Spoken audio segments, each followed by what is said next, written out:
एक राजा था, वह बहुत जालिम था। उसकी जनता उसके जुल्मों से बहुत परेशान थी। एक दिन राजा शिकार के लिए गया और जब वह लौटकर आया तो एकदम बदला हुआ था। उसने आते ही ऐलान करवा दिया, अब कभी भी राज्य में किसी पर जुल्म नहीं होगा।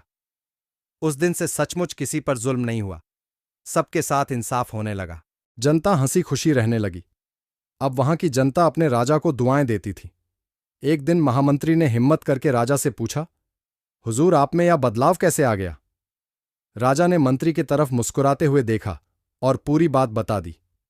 इसका कारण यह है कि जब मैं शिकार पर गया था तो जंगल के रास्ते में मुझे एक सोने का सिक्का मिला। मैंने उसे पास नहीं रखने का निश्चय किया।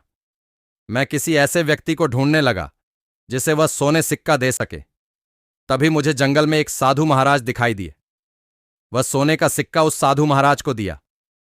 साधु महाराज वह सिक्का लेने से मना कर देते हैं तथा कहते हैं कि उन्हें इस सोने के सिक्के की कोई जरूरत नहीं है। यह सोने का सिक्का किसी जरूरतमंद गरीब को दे। राजा किसी गरीब की तलाश में आगे बढ़ जाता है। थोड़ी दूर आगे जाने पर मैंने देखा एक कुत्ते ने एक लोमड़ी का पीछा किया और उसका पैर पकड़कर दांतों से चबा डाला।